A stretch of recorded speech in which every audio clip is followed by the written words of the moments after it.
भाइयों बहनों, आज बोडोफा उपेंद्रनाथ ब्रह्मा की 9 फुट ऊंची प्रतिमा का यहां अनावरण किया गया। बोडोफा न केवल बोडोलैंड के लिए, न केवल बोडो जाति के लिए, समस्त आदिवासी समुदाय के लिए सम्मान, पहचान और समान अधिकारों की लड़ाई के लिए जाने जाते हैं। इतने छोटे से कालखंड में देश के एक विषम क्षेत्र में जन्मे आदिवासी बच्चे ने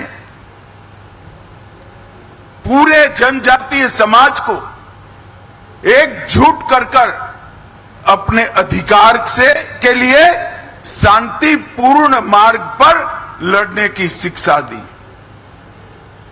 हम बोडो है, इसका हमें गर्व है और इस सूत्र को लेकर बोडोफा ने दारुण गरीबी में जीने वाले सभी जनजाति के लोगों को एकत्रित किया और संघर्ष करने की शुरुआत की।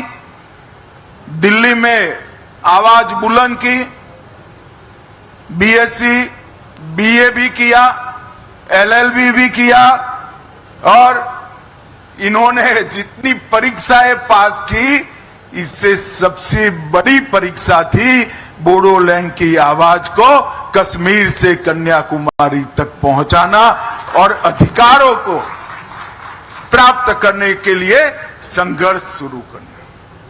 मगर आज बोडोफा नहीं है, जियो और जीने दो का उनका सूत्र पूरे बोडोलैंड, पूरे आदिवासी समाज ने स्वीकारा है। और आज अगर बोडोफा होते तो उनको देखकर बड़ा आनंद आता। हजारों युवाओं के बलिदान के बाद आज हमारा बोडोलैंड शांति और विकास के रास्ते पर आगे बढ़ चुका है। पूरा असम बोडोलैंड के लोगों को स्वीकारता है और बोडोलैंड असम को स्वीकारता है। आज बोडोलैंड से बहुत सारे लोग मुझे सुन रहे हैं। मैं सभी को कहना चाहता हूं कि जरा सी भी इंफीरियरिटी कॉम्प्लेक्स आपके अंदर ना लाइएगा। इस देश पर आपका इतना ही अधिकार है जितना मेरा है। अब बोडोलैंड के युवा अपने अधिकार के लिए लड़ने की जरूरत नहीं है। 2014 से एक ऐसे व्यक्ति का शासन इस देश में है, ऐसी पार्टी का शासन इस देश में है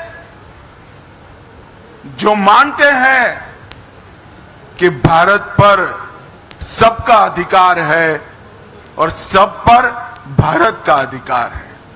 और इसी सूत्र के तहत आज बोडोलैंड विकास के रास्ते पर आगे बढ़ा है। मैं 2019 में गृह मंत्री बना।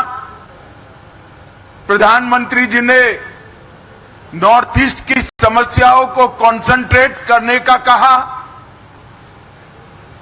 बोडोलैंड के लोगों के साथ चर्चा हुई। प्रमोद जी यहां बैठे हैं। 9 महीने की विशद चर्चा के बाद 2020 में बोडो एग्रीमेंट हुआ और सभी लोग हथियार डालकर आज मेन स्ट्रीम में शामिल हो चुके हैं। मगर देश भर के जनजाति समाज को मैं कहना चाहता हूं, भारतीय जनता पार्टी की जो सरकार है वो जो समझौते करती है इसका पालन भी करती है। भूतकाल में कई ऐसे समझौते हुए जिसका पालन भी आज हम कर रहे हैं। उन्होंने नहीं किया अपने समय में, मगर मैं बोडो वासियों को बताना चाहता हूं, बोडोलैंड वासियों को बताना चाहता हूं कि आपसे जो समझौता हुआ उसके 96% मुद्दे हमने क्लियर कर दिए।